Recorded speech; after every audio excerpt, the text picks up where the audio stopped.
Proud to serve northeastern and central Pennsylvania. This is WNEP 16, the news station. Now, Nolan Johannes, Karen Harch, pilot Jack Rulin in Skycam 16, Chief Meteorologist Tom Clark, and Joe Zone on sports. This is Newswatch 16. There was a big swap at Scranton City Hall today, and it has Steamtown and local officials smiling. They were joined here in Scranton today by Conrail officials who agreed to trade one set of bad railroad tracks for Conrail's good ones. Steamtown trains have been running to Moscow and back on the good ones leased by Scranton from Conrail. Now the city owns both the good tracks and the Moscow rail station. Renovations will be started soon so that two trains can roll in either direction using sidings on the Steamtown rail excursions. Work crews in Wilkes-Barre are just about finished with their dirty work at a vacant shoe factory. Since Tuesday, they've been cleaning up debris at the old Faith Shoe Company building on Beekman Street.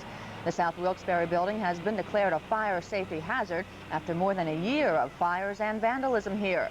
A Wilkes-Barre businessman tells us he's still interested in buying the abandoned building, but the price has to be worked out. Still ahead on Newswatch 16, Part 5 of Radon, Home Sweet Hazard. Tonight, Dan Fiorucci will tell us how some people have been able to deal with a radon gas problem in their homes. We'll be right back.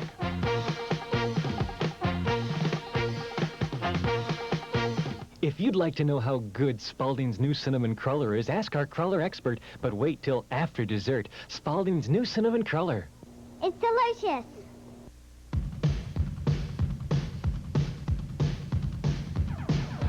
Give me some fun in the blazing sun. Give me a friend or two. And when my thirst is at its worst, give me a Mountain Dew. Do it, Mountain Dew. Do it, cool and smooth. When I got a thirst, you're undiluted, undisputed. Do it, Mountain Dew. The air you are breathing inside your home could be hazardous to your health. The reason? Radioactive radon gas. It's the #1 indoor air pollutant across the United States, and all this week we've been learning it could be a serious problem here in eastern Pennsylvania. Newswatch 16's Dan Fiorucci has his final report tonight in the series Radon, Home Sweet Hazard. Dan? Nolan, this is where radon comes from. It's a piece of uranium ore. Now, this rock happens to come from Utah, but uranium-rich rocks are also common here in eastern Pennsylvania. Now, if I take this Geiger counter, you'll actually hear the uranium as I bring it in closer. This will get louder. You'll hear the uranium decaying in a complicated process that eventually leads to the formation of radioactive radon gas. Now, if radon gets into your home in high enough concentrations, it can cause lung cancer. And the radon problem has become worse as homes have become more airtight and energy efficient. He looked very disturbed. He looked very troubled. And I asked him what the problem was. In 1980, Loretta and Joel Noble discovered their energy-efficient home in Montgomery County was badly contaminated with radioactive radon. Concentrations of the gas inside the home were 1.5 times higher than permitted in a uranium mine. The estimates are somewhere between 25 and 50% probability of developing lung cancer if you live in a house like that for 25 years or so. And so lousy odds. You couldn't live in a house like that unless you solved the problem. And we talked about the possibility of using the house for storage. We talked about the possibility of dynamiting the house. I mean, we just didn't know then what we know now. For the Nobles, the solution to the radon problem was relatively simple and inexpensive. Fans were put around the house which suck radon out of the ground before it ever gets inside. And inside the house, heat exchangers were used to change out the air without allowing the house to lose its heat. All that was necessary for us to do was to put a $35 fan on each end of the perimeter drain, facing outward to create a small vacuum in this drainage system. But for others, the solution is not so cheap or easy. This home in southeastern Pennsylvania had radon concentrations 40 times higher than permitted inside a uranium mine. The owner was evacuated and bulldozers brought in to remove radioactive soil from around the home. You can see right down there, there's some reddish type rock. that is actually the bedrock. And the bedrock is what is giving a slight reading of activity.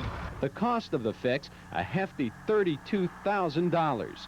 Philadelphia Electric Company is picking up the bill as part of a radon control experiment. This is where about 33% of our radon concentration is coming in through the cracks in the floor. Some people with radon-contaminated homes aren't lucky enough to be part of a radon fixing experiment. You're looking at a very, very expensive job here. The walls alone probably around anywhere between $3,000 and $4,000. Radon is seeping in through cracks in Kay Jones' basement and exposing her family to a substantial lung cancer risk. She'll have to pay for the repairs herself. Can you afford this? No. No. You have to do it. You have to do it. This is my home. Not everyone believes homeowners should have to pay to fix radon contamination. State Senator Michael O'Paik of Berks County says the federal government should foot part of the bill. Whether it's a direct grant to do what's necessary to lower the radiation level in their homes, or whether it's tax credits, they need some help. Government's supposed to help people. In the past, government has helped people with radon problems. When homes and businesses were built on top of waste from uranium mines in Grand Junction, Colorado, federal money was used to help clean up the radon-contaminated buildings. O'Paik doesn't understand why Colorado qualifies for federal assistance and Pennsylvania doesn't. The EPA bureaucratic policy says we will fund assistance if the problem is man-made, but we won't help these people if it's a natural condition. Makes no sense to the innocent victims. The EPA says it's looking into the Redding Prong to see if a true environmental health emergency requiring federal Superfund assistance exists there. Meanwhile, what should you do if you're worried about radon? This is one of our detectors. DER says a simple way to find out if your home is contaminated is to purchase a radon detector invented by this man, Dr. Ward Alter. The detector can be just put on the wall like that. The devices are simple to use, and the U.S. Department of Energy says they are reliable. DER is distributing 20,000 of them in homes in the Redding Prong, a proven radon hotspot, but has no plans yet to distribute them in our part of the state. The devices cost about $50, and authorities say 2 are needed to test the basement and the living area of your home.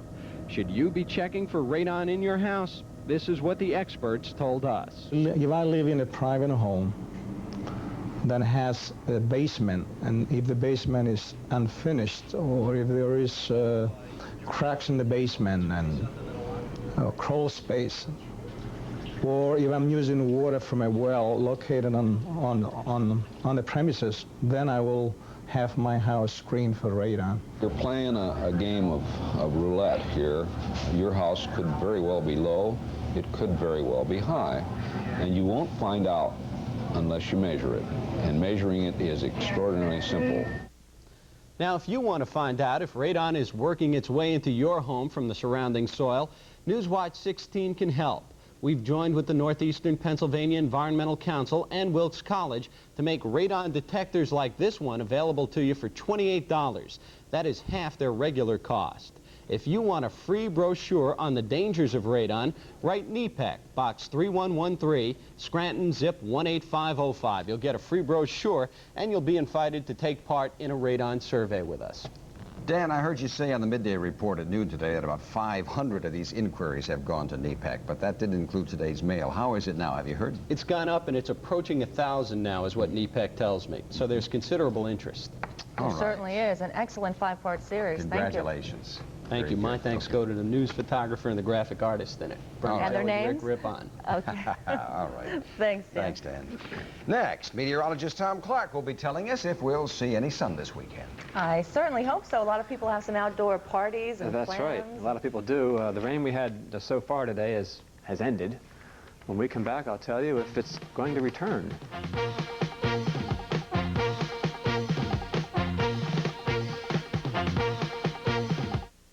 Dice Roth's August coat sale. The year's lowest prices on a spectacular selection of fine quality coats. Now at Dice Roth's Hazleton and Lycoming Mall. Wrap a bowl with Reynolds plastic wrap, and an unusual thing happens. It clings.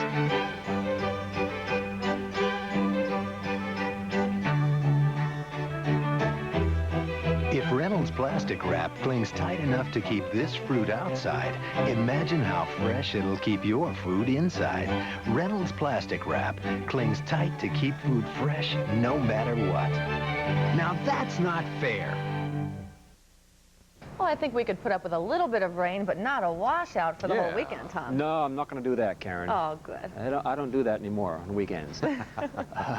We had that wind shift early this morning. It made a nice change in the temperature and humidity department today. Since last night, about a quarter inch of rain has fallen here in my backyard. Temperature-wise now, it is comfortable for a change. In the low 70s. The humidity, 61%. The wind is from the north now at 10 miles per hour. And the barometer is holding steady at the moment. The high today is 73 degrees. 65, the low this morning at about 9 o'clock. 93, the record high. And the pollen count today, taken at Mercy Hospital in Scranton, only 1. Anything above 7 would mean a warning to hay fever sufferers. So not too bad today. A hazy view from Schuylkill County this afternoon. Satellite view next. In the bottom of your screen, the remains of what was once Hurricane Danny. Now dropping heavy rain down over the mountains of Tennessee and in Kentucky, raining now up into West Virginia and parts of Ohio. And all that moisture is streaming up along this front here, which you can see right there. That front now dropping south of Pennsylvania. But look at the dry air just to the north. I think some of that will be seeping in tonight and clear us out. But the heavy rain will be inching its way up towards Pennsylvania, but for the most part it's going to miss us over the weekend. No washout, but there is the chance for a little bit of rain as we head into Sunday, as I see it now. Not too good at the shore this weekend. Looks like it's going to be kind of rainy down there for the latter part of the weekend, but not too much in the way of sunshine along the shore, and not too much for us as well. Here's my forecast for tonight. Well, you can turn the fan off. Temperatures dropping off. Pleasant Mount, 52 tonight, under some clearing skies. Pittston, 57. St. Mary's Assumption School in Pittston having their festival tonight and tomorrow. The weather should cooperate. Nescahoning, Carbon County, 59 for the low tomorrow morning, and dropping off to 58 in Williamsport as the breeze very light, but from the north. A sunrise tomorrow morning will occur at 6:15, and the sunset a minute earlier than tonight. Tomorrow night it's 8 o'clock. Some high clouds this evening, no rain anywhere. It'll stay dry overnight with some clearing overnight. 57 the morning low, some sunshine tomorrow morning. Not a bad looking start. Then it will become cloudy once again, but dry in the afternoon. 76 the high tomorrow. Some rain could be moving in tomorrow night, just some light showers as we see it, and some showers into Sunday morning. And the sun may come back out on Sunday afternoon, and some thunderstorms moving in once again on Monday. So not too bad this weekend. Not too bad. So-so. You know, so-so.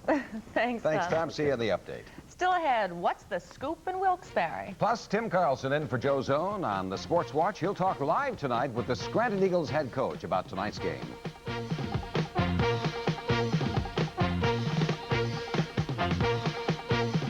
And that's not all, gentlemen. It was Leo who coined the phrase, the more you pack, the more you sell.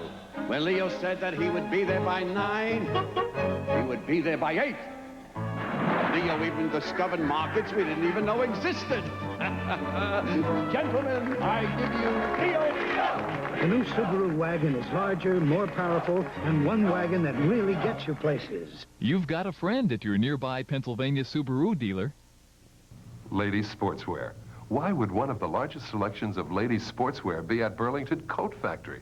Simple. For half a century, the owners of Burlington sold only coats, and only at wholesale. But when we opened our doors to the public, our customers demanded the same remarkably low prices and large selection in ladies' sportswear.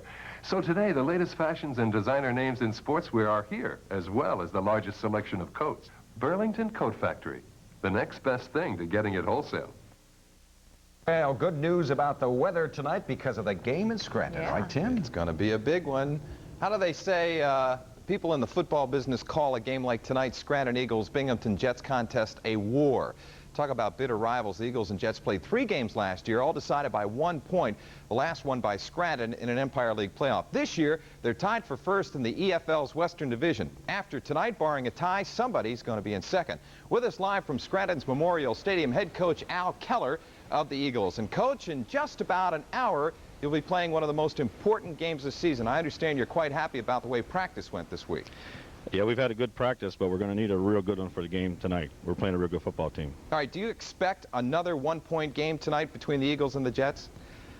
As long as it finishes like last year's did, yes. It's going to be a high-scoring game. I don't think it'll be a 7-6 game like last year, 14-13.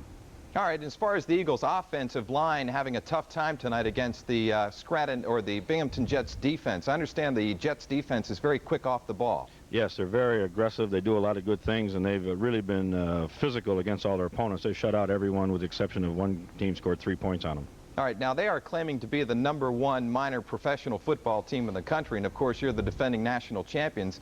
How about a comment about that? Well, until they beat us, we are. I'd say that's the bottom line on that one, too. Weather looks good for tonight, Coach. Best of luck to you in tonight's game with Binghamton. Thank you. Thank you. Head coach Al Keller of the Scranton Eagles. And, of course, game time tonight is 7:30. You got plenty of time to get to Scranton Memorial Stadium and see a fine football game. Let's talk college football now. And at this point in Penn State's fall practice, head coach Joe Paterno has yet to decide who will be this year's starting quarterback. 2 young men are vying for the starting job, and John Evans has more.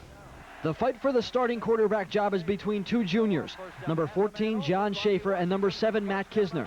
Schaefer has more playing experience than Kisner does. John played in 8 games last year, starting 1. Kisner played in only 4 games, seeing limited action. They are nose-to-nose with no one really holding any edge. I really don't think anybody's got an inside track. I think both of them had fine springs. They're both good athletes. I think both of them worked hard this summer. And I'm just anxious to see them go at it. It's kind of fun to watch 2 kids as good as they are going at it. It's a helping type relationship.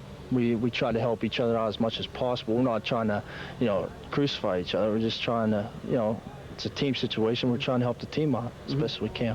Once this quarterback battle is decided after the preseason, the guy who's named number 2, either Schaefer or Kisner, will have a job to do as well. He has to be very supportive of the other person. And, I think that you're dealing with, Matt is a quality individual, and if he's named the #1 quarterback, then I'll be very supportive of him, and I hope that he does the same with me. 2 quality quarterbacks, 2 quality individuals. Who do you choose? That's Joe Paterno's problem, if you call it a problem. He won't make his final decision until after the preseason workouts. John Evans, Sports Watch 16, State College. It rained most of the day at Pocono International Raceway, forcing postponement of today's qualifying runs for Sunday's Domino Pizza 500 until tomorrow.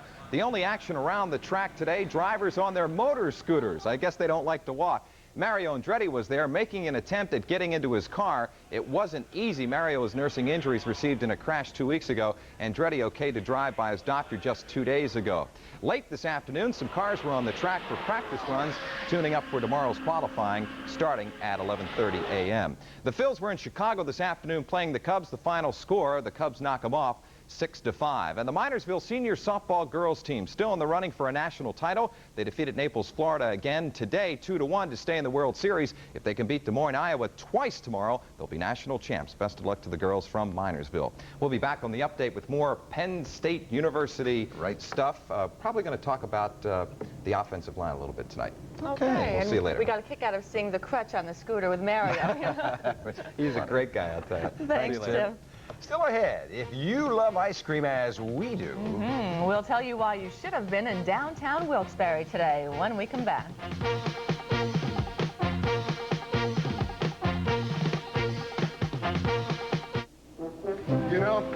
More people trust Midas for the values they get in mufflers, shocks, and brakes. The value of a free inspection. The value of a written estimate.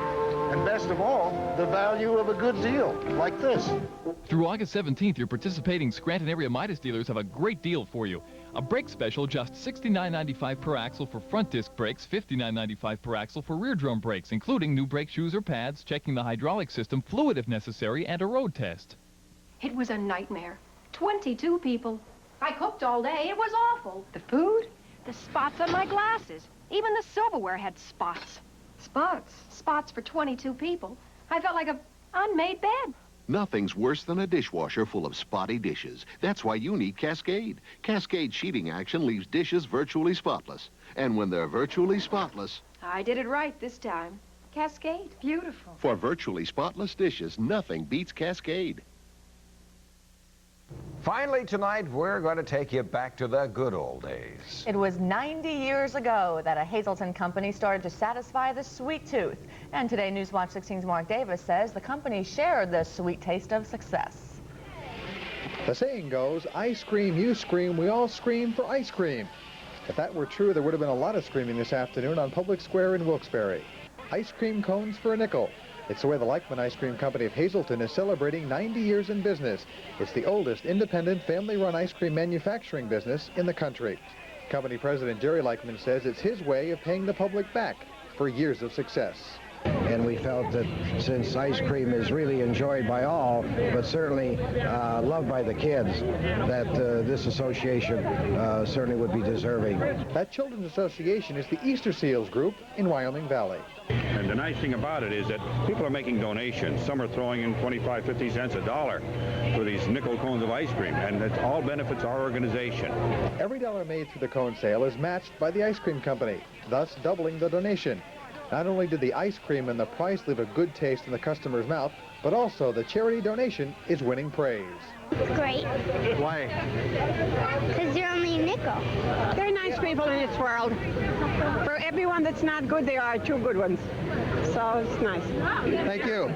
You know, for a nickel, you can't really go wrong. And this is Jerry Leichman's way of celebrating his 90th birthday. He tells me this is nothing. Wait till you see what he does when the company's 100 years old. Mark Davis, Newswatch 16, Public Square in Wilkes-Barre. Mark is still, you know. I think he is. Yeah, it was good. And that's Newswatch 16 for tonight. Be sure to join us tonight on The Update when we'll tell you why the people of one town in our area may be asked to vote on whether to allow X-rated videos in their community. World News Tonight is next with, among other things, a look at the world's worst golfers. For the team, thanks for joining us. We'll see you at 11. Enjoy your evening.